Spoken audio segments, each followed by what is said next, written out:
Hi everyone. Um, I think I'm live on Instagram.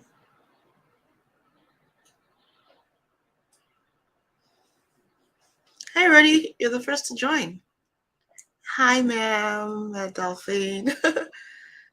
How you guys doing today? So you're gonna see me moving between cameras because I'm live on Instagram. I'm live on Facebook, on YouTube, on LinkedIn, and Twitter, and on my business page. So if you see me moving between cameras, it's not me ignoring you or just being disorganized. It's um it's just me trying to connect with each of the audiences, right? I yeah. So if you saw my story post a few minutes ago, 30 minutes ago, to be exact, a little over 30 minutes now. I'm going to talk about what do you do when things fall apart. And I shared a fun but distressing video of a young man who had he done the setup, right? And his toy car was supposed to climb onto it and zoom over his head, but it came right and whacked him in the face. And that is so much like life, right? We have our plans, we set things up, we prepare. Some people are even organized enough to maybe do a business plan or a life plan, very organized setting. And as planned out as we are, we still don't always get we still don't always things still don't work all the time as we plan. This is going to be a bit of a long one, maybe 20 minutes. So if you need popcorn, go pick some up. If you need water, get it, okay? And that's why I'm as comfortable as I am, even though I appear informal, but yeah. So my question is, what do you do when life throws you a curveball? What do you do when things don't go the way you planned? What do you do when things fall apart? How many of you read that book by one of the greatest authors alive, one of the greatest writers of our time? Oh no, he's not alive. One of the greatest writers of our time, right? Chinwe Achebe. I think that's the book that made me fall in love with reading. I remember in my junior secondary school, I never did literature, but I read all the literature texts, and that's when I fell in love with reading. So yeah, guys, what do you do when things fall apart? Because in business, in life, in literally every aspect of your living, things can go awry. And sometimes it's not because you didn't do what you're supposed to do. A lot of the times it's not because you're not smart enough, but is the reality of life. Things don't always go according to plan. Who would believe that we'll be buying gas at $5 per gallon today? If you told me that in December, when the economy has started recovering, I would have been like, excuse me, I'm going to sneeze. If you told me that in December, I wouldn't believe you. Because things looked so good, the economy was recovering, right?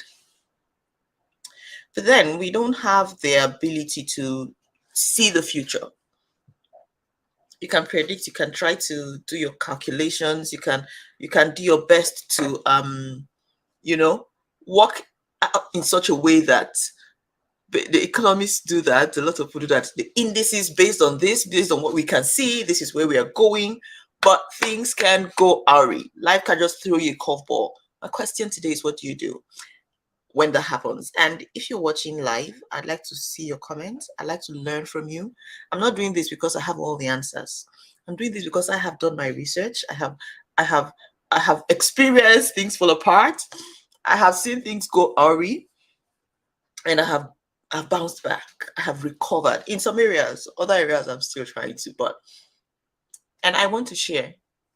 You see the difference between people many times. When people see some of us on social media or teaching, some people appreciate it, some people celebrate, some people thank us, some people learn from it, some people feel like she thinks she knows everything. That's why she's sharing. No. Let me tell you, nobody's here because she's an expert. I'm not here anyway because I'm an expert. How old am I? Well, I've tried 4 decades, is not a small thing. So definitely I may be becoming an expert at life, right? But I'm here because I like to share. because I believe that people don't always have to learn from their personal mistakes. I'm here because I believe, and I do practice learning from others. That's why I have a massive bookshelf. My bookshelf has like 20 different sections, and I still have some here, right? Because I prefer to learn from other people. So I want to learn from you. Share with me, people. What do you do when things don't go as planned? And there are different ways. Some people just give up. Some people coil up and cry. They won't cry physically, but they are lamenting in their hearts. They are telling everybody, it doesn't work, don't mind them. They said this kind of thing works. It doesn't work. I tried it and I was beaten, so I'm not doing it again. And let me give a disclaimer here. Not everything, every plan you have is meant to be, right? Some are bad plans from the beginning. Some are not for you. Some you shouldn't have started at all. But those plans that you know were great plans, those plans you know you're supposed to do, you researched and you came to a point where you knew that this can succeed. I can do this. But they go awry. What do you do when that goes wrong? I'll tell you the two things I'm going to do today. I'm going to tell you a story, and then I'm going to draw some lessons from that story, and we'll be done. Hoping to keep it under 30 minutes here. You know, I don't like to do long live sessions because I don't stay to watch long live sessions either, except, of course, that very rare occasion. Now, I want to tell you a story of the Buddhist monk and the tiger. So there's this Buddhist monk coming back from evening prayers one time and heading home. He decided to take a shorter path to get home. So he took the, he decided to walk through the path that was all grown. He walked through the forest. And as he was going, he came face to face with a tiger. And from that distance, he could see the shiny eyes. Those, you know how cat eyes shine in the dark? Hi, Kenichi Kujotsra. Thank you for joining. You know how cat eyes shine in the dark? He saw it from a distance and was like, what? And of course, hi bro, how you doing? And of course, what do? He turns back and runs for it. So he's running, but of course, it's a very rare man that is a match for a tiger. So the tiger is closing in on him and he's running. The tiger is closing in on him. It gets to a point where he could literally feel the breath of the tiger on his back. And you don't know how to run until you're in trouble. You don't know how to run until you're in trouble. For example, if there's a fence close to your house, right? And you're looking at it, in fact, you may never imagine you can jump the fence. But let there be a mad dog chasing you. That's the day you know your ability to jump, right? So this guy is running faster than he could ever imagine he was capable of, right? And then he gets to a point. He sees he's losing this battle of race. Not even the adrenaline could push him high enough. So he looks to the right and he sees a well.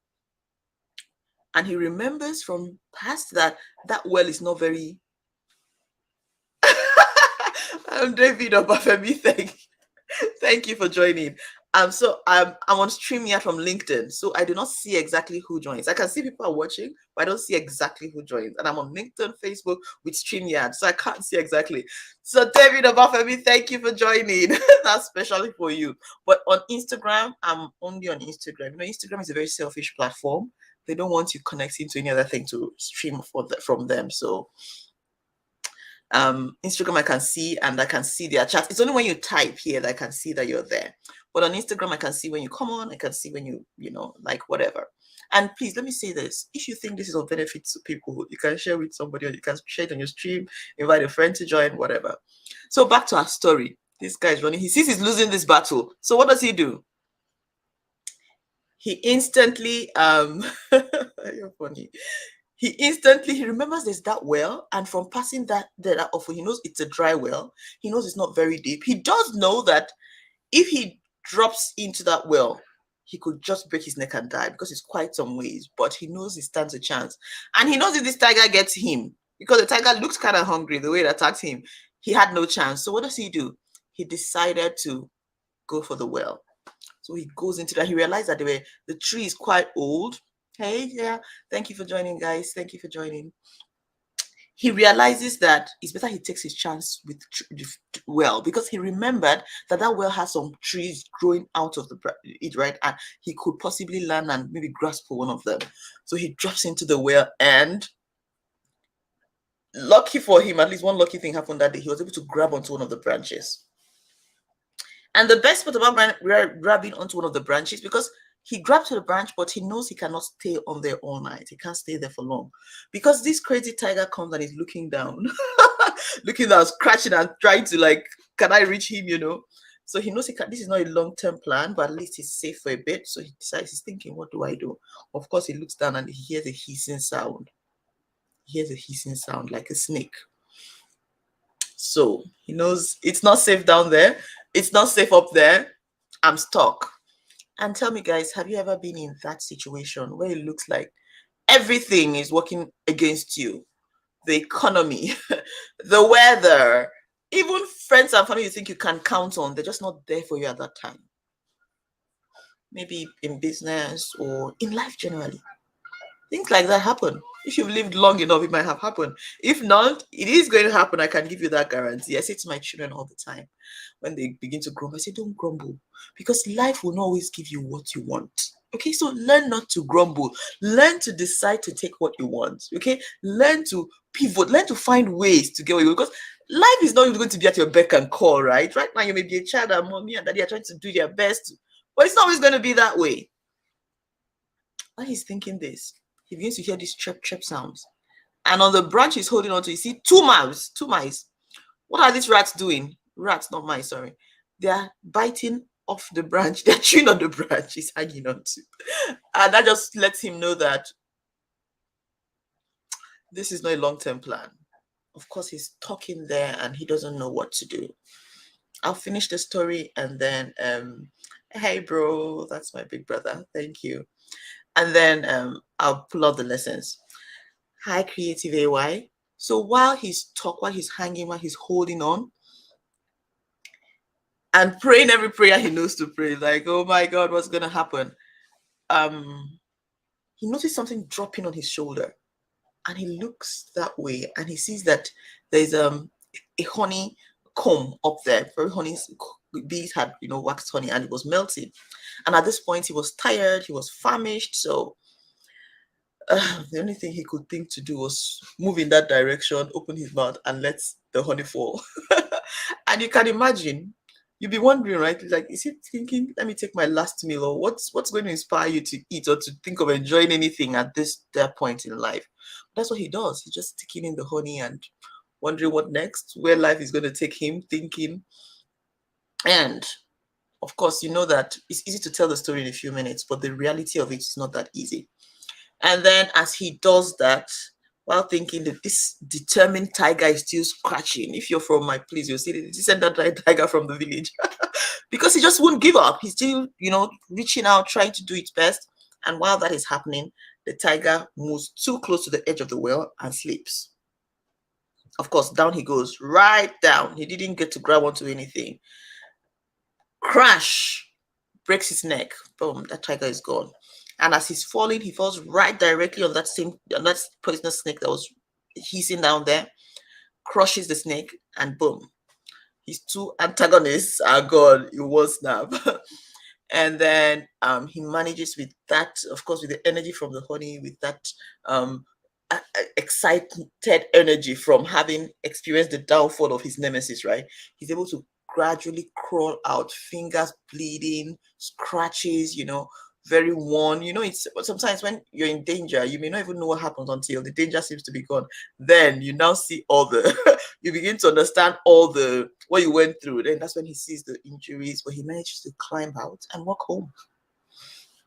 So yeah, that story was a good ending. But I'd like to share with you 6 key things I learned from this story, and 6 things you can apply when things fall apart, when things seem to go out of it. Especially when you have a plan. For me, that's because as business people, we say, oh, make a plan, have a strategy, plan it out. But what happens when you have that plan? The plan goes awry. If you're on Instagram or YouTube or Facebook, watch my story. There's a very short 4-second clip I shared there. But that is the reality of life. What happens if it's business, it's life, it's marriage? When things go awry, what do you do? Well, let's get to school, guys. And I would like to hear from you. So share with me what you do. Like I said, I'm not the fountain of knowledge. I just decided to share what I do because I believe it will help someone. So share with me too, and I'll add it in the next maybe this could turn out to be a book. For people who always think content creation is so hard, it is not hard.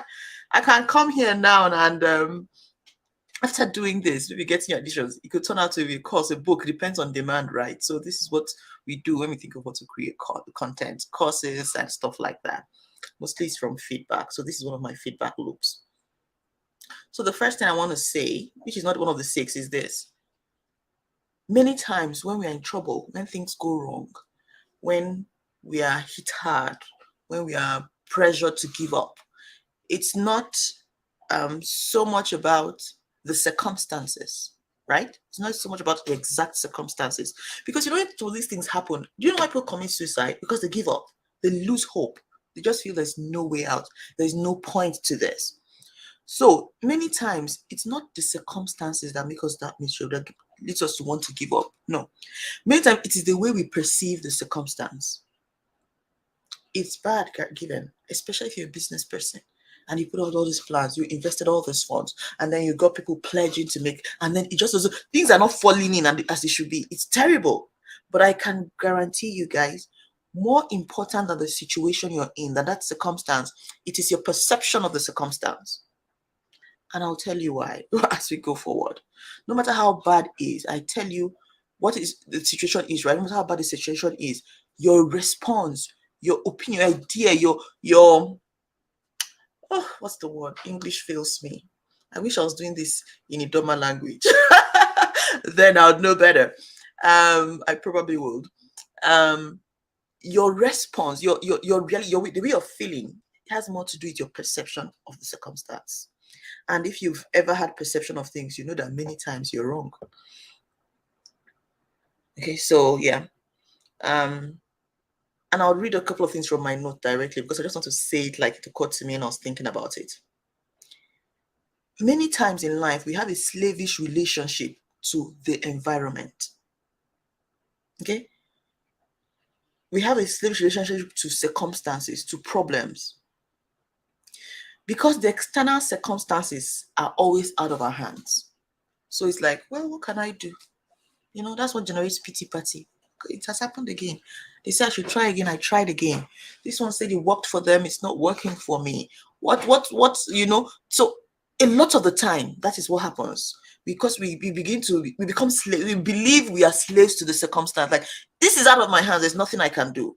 Okay, that's why I call it a slavish relationship to our environment, to the circumstances. When you think that this is just too bad, this is too much, this is the universe conspiring against me, bad luck, my people have come again, my village people, whenever you begin to think that way, this is an ancestral thing, then that's why I say it's your perception to it, because two people can be in the exact same situation, but their response, their feeling about it and their responses are completely different. Now, remember the story of the Buddhist. At the point where he seems to about giving up, twice that happened, I think, when he could feel the breath of the tiger on his back, like, this thing is close. They were like, well, just give up. But he tried something that could have been more dangerous. But then the part that really inspired me is when the honey dropped and he decides to take in some refreshment. You know what I call that? I call that the philosophy of being a rebel. You know, there are times when you're in a situation, when you're in a tight, and for many people, especially for the young people, you may not understand this if you've not been in difficult situations, or if you've not run businesses that were at the risk, that were at the brink of failure, total your collapse, or actually collapsed. You may not understand it, but there are times when you're at your edge, you're like, who sent me? You're like, you think this is it. And I'm going to defer for a minute. Someone said, I read something recently. A guy said he realized when he stopped when he decided never to give up, when he realized that if you're a thousandaire, that's if you make money in thousands, you must have lost money in hundreds. If you're a millionaire, you must have lost money in thousands. If you're a billionaire, you must have lost money in billions. So there's always that risk. There's always going to be loss. But the question is, what do you do about it? Do you give up, or you set your mind to say, okay, well, I know this is going to happen and I'm determined not to. So it's the rebels in life. I think the founder of Apple said it best when he says, this is to the rebels. It's a long, I didn't cram it. I saw it again recently in my son's classroom. So it just came to me. The ones that believe they can make change. So it's those who rebel against circumstances. You know how For example, this may be a delicate one, but maybe you lose someone, maybe you lose someone close to your spouse or something. Maybe you lose something, dear to you, and people expect you to just be mourning in ashes, but you're there encouraging yourself. Some people even think, you're not even feeling this loss. It must be heartless. People interpret it in different ways, but it is your ability, hi Randy, to rebel against that circumstance. I'm telling you, my simple advice to you today is rebel. Refuse that pity party in the face of misery. I'm reading from my notes. Find such joy. Finding such joy can be considered mutiny against the system. So the system tells you this is what you do. Oh, when you've been working on your credit for a long time and your credit goes bad, oh, this is what you do. You can give up. You can decide, forget this credit thing. I have other things to do. Let me just think of another option. The system tells you, oh, when you try to raise funds and it falls through, you just sit back and you give up, you find another option. Begin to rebel. Begin to start a mutiny. If you have nothing to learn from Vladimir Putin, learn the ability to rebel. But let's just be in a more positive light, okay? So I say, okay, philosopher Albert Camus said something that I would love to share with you. He said, this is true freedom. Freedom from fickleness, from the fickleness of a universe that has enslaved its residents. No, that wasn't him. That was my interpretation of his saying. Let me tell you what he said. I'm going to quote him now. Albert Camus, he's a philosopher. He said, the only way to deal with an unfree world is to become so absolutely free that your very existence is an act of rebellion. So before I list those 6 points, learn to be rebel. Please, can we just stop following the norm? Can you stop doing as everybody? Oh, this is the way it's going. Nothing changes if you follow the system. You're just going to be one of them. Hi, Rajesh. You just become one of them. You become a slave to that system. I'll read it one more time for people who are taking notes. It says the only way to deal with an unfree world is to become so absolutely free that our very existence is an act of rebellion. And out of that, I deduced and I said, this is true freedom. Freedom from the fickleness of a universe, especially a time and age where everybody wants to belong, everybody wants to agree, everybody wants to be accepted, to be on social media, to be liked, to be followed. Right? True freedom, I think, it's freedom from the fickleness of a universe that has enslaved its residents. People are enslaved, guys. You're not truly free. You're a slave to people's opinions. Many times you're a slave to the way things are done. You're a slave to tradition. We are slave to the way this person succeeded. Okay, Bill Gates has a story. I have my story. Create your own story, guys. That's the point I'm trying to make today. Will this be easy? No. That's why I say true freedom. Even a bit of freedom is not easy. Now, true freedom, you think it won't cost you? It will cost you. And the truth is this. You won't be happier when you get that job. You'll not be happier when you get that promotion. Or you'll be happier when you get together with that guy or you get a bigger house. Just like the man in the well, right? The occurrence of an unseen circumstance is going to be part of your life. So you will not wait for things to be perfect before you become happy. No, you need to learn. And that's why I'm telling you about perception. You need to learn to accept things as they are. You need to learn to just find something to be grateful. I posted earlier about 24 hours ago, I said, just count your blessing. And somebody added, he said, not your losses. And that's true, because many times we are so busy counting our losses that we forget to count our blessings. We get so distracted because the losses are sometimes they can be so overwhelming, right? That we forget to count our blessings. So just like that guy, when the honey dropped, what did he do? He started to take it. When he realized there is a well that could save me, he didn't say, but that well is too deep, but I could break my neck. He didn't see all the reasons why he shouldn't go for the well. He said, let me try it because this is certain death, but let me give it a try. So always look for the light. Always make sure your perception is positive, no matter how negative the circumstance is. Okay? Another thing I say to you is that change occurs. The fact that change will occur is certain. Always remember, look, I don't care how successful you are, how great life is right now. I don't care how terrible life is right now, because life can be terrible, things can be terrible. With an economy that is going, I don't know where it's going. With inflation that is rising higher than you can count it. Inflation is rising, income is not rising at the same level for a lot of people, for the majority of people. What do you do? Remember, things in life, things must change. Good or bad, things must change. And that change, I'm live, thank you. That change, I'll be with you in a minute, okay? You good? Sorry about that, guys. That was my son. That change will occur is certain. So always remember, Things change for good. So if you're in a bad situation, things change. It could change for your good. So that is encouraging. If you're in a good position, still remember, be ready. That's why I talk of emergency funds and lots of things when we talk of financial planning. Things could also change. Okay. So whether it is delightfully, whether it's in agony, whether it's in challenges, things will change. So be ready, be prepared. Excuse me, Adidon, you cannot do that. You're disturbing my live session. Stay in your room until I'm done. Now, thank you. I told your sisters to tell you. So I'm doing this in the library today. I normally do it in my office. I'm doing the library today. So I got them all like, stay in your rooms. You can give me this 30 minutes. So like the man in the well, things change. Things are evolving. Life is evolving. It's now for you to evolve with it or go haywire. It could change more delightful. It could bring more anger. It could bring more challenges, but things change. But one thing I want to tell you is this: remember, these too shall pass. Whatever your situation is, whether it's it's so glorious, it may pass. So be ready. Whether it's terrible, these too will come to pass. And when you're inside, sometimes it's difficult to see outside the bounds of how it will pass, but it will pass. Therefore, what advice I have for you? When the times are good, prepare for the bad times. I know people of faith will not like this, but that's the truth.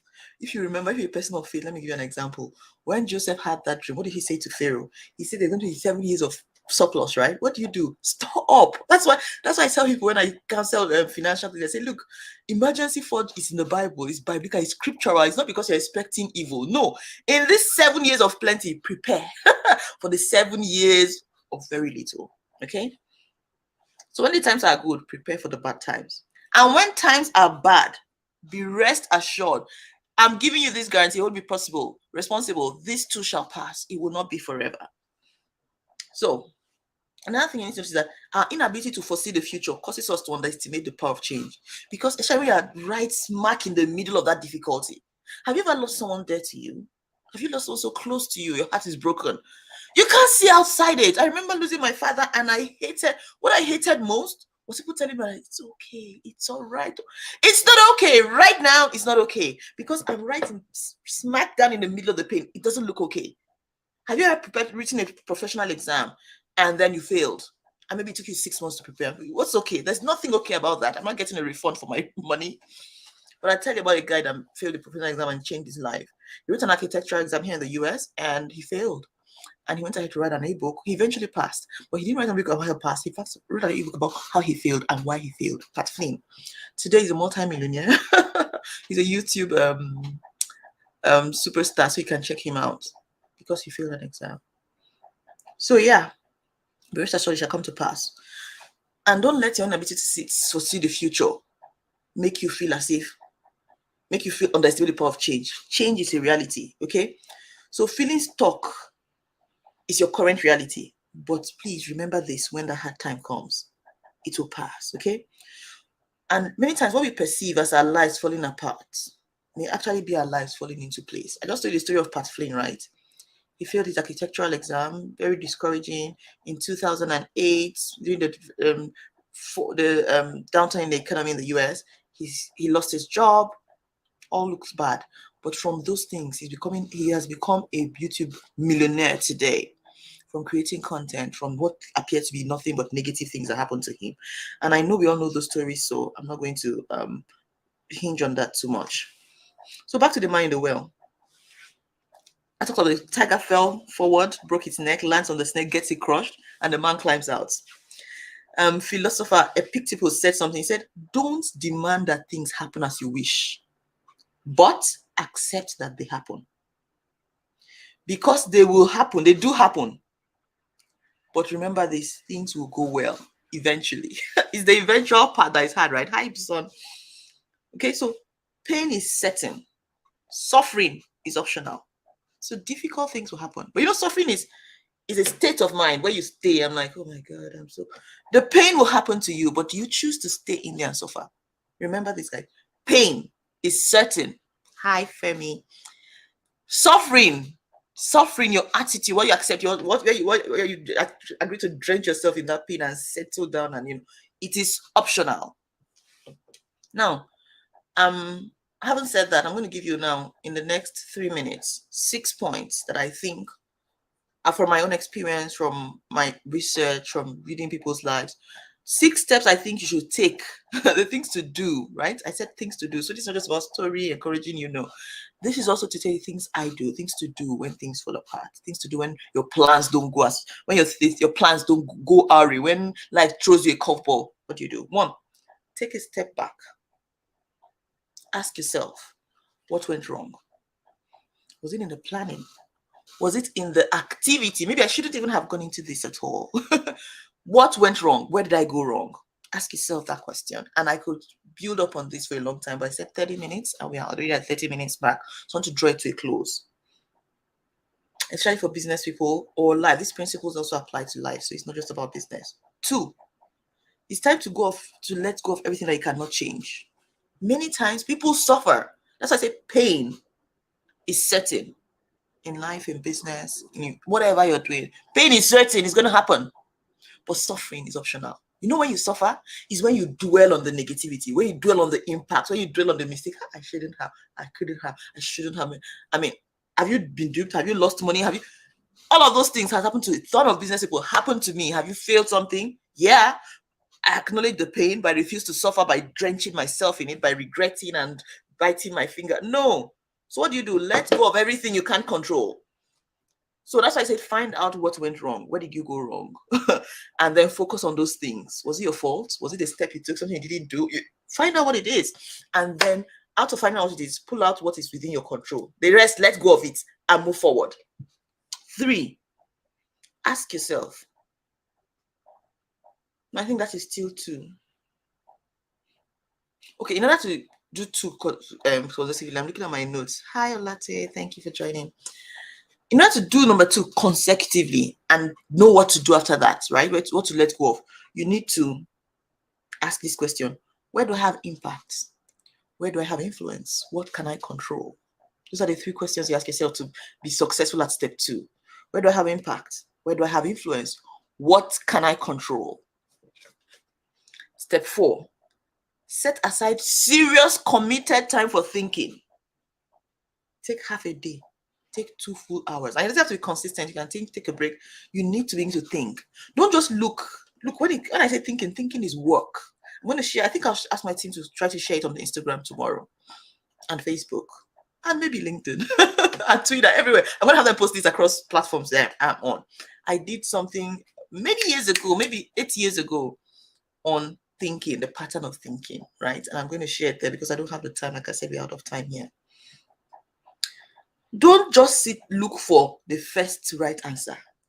Because you failed at it once, look for the second, look for the third, and then look for options to pivot around each option. Okay, if this was my first right answer, if this was step 1 and it didn't work, what was my fallback plan? If this happens as a result of that, what do I then do? So have a series of plans. Look, once beaten, what do they say? Twice shy. So if you failed at something, the next time you're approaching it, you should approach it with more intensity. Come at it with an attitude of revenge. That revenge should not be against the person. It should be against the circumstance. I failed at this. I'm going to pass it so badly right now that it's not going to be contestable that I failed. Okay, I'm going to make a mark so badly that failure won't mess with me next time. So come at it with an attitude of revenge towards the circumstance. So have your first right answer. This is what I'm going to do. As an alternative, I could also do this. And if that wasn't working for it, I'll have. So if you lost, maybe you're looking for funding for a project and this falls through, have 1, 2, 3 options. And each of those options should have a fallback plan. Or if I go to them and they said, no, because your credit is what do you do? I have that option. I can add somebody else to be my guarantor. Just have fallback option. That's why I say think through. Pen down your thinking. Think dedicatedly. Thinking is work, guys. Thinking is work. I used to say to people many times when you see me lose weight more than when I'm gymming or dieting, it's because I've been thinking so hard. I've been thinking so hard around things. So thinking is work and we must do the work. So until you have a solid handle around the circumstances, that thinking process is gone. Then what you do is create a specific and clear action plan.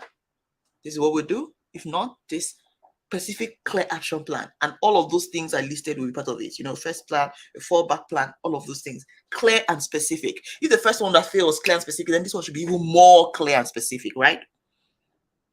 Step 5, Get feedback. Get feedback from mentors. Get feedback from customers. You can do beta testers from your team members, from a partner. If you didn't have a partner, maybe it's time to consider getting a partner in that project you're doing. So, but always get feedback. Always get feedback. Find something to get feedback from. In life, there are times you have to go it alone. There are times you need to get, and that's why you need people. Okay, you need people, guys. I don't say you should listen to everybody. No, you need mentors. You need people you listen to. You need people you talk to.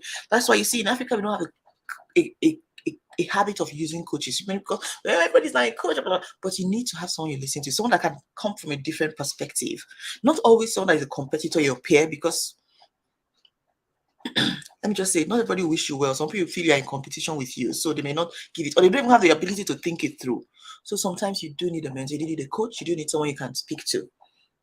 So get feedback. And 6 and final, 5 minutes over my time, take massive action.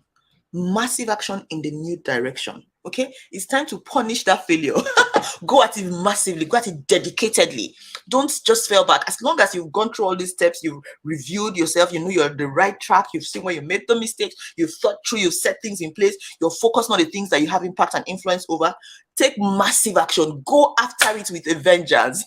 It's time to show failure that I've got this, I'm the man, I can do this. And peradventure, because I know these are very difficult times. For you, it's personal. Maybe it's life that's fallen apart. Maybe it's a loved one you lost. Maybe it's a job. Maybe it's not business, but it really is your life that seems to be falling apart. I have news for you. You can change things, but you must learn to focus only on those things that matter, okay? Those areas where you have influence. I said that already. Focus on those areas you have influence. There's a line I wanted to leave you with.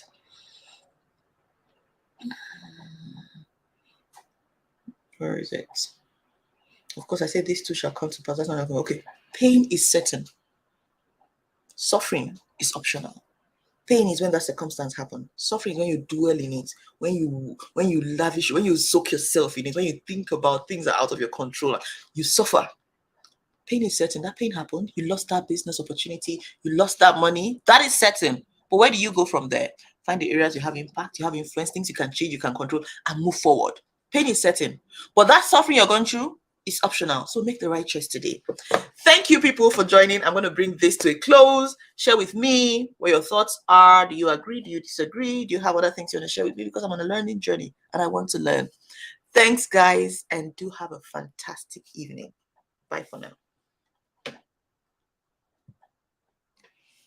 All right, people. Bye-bye.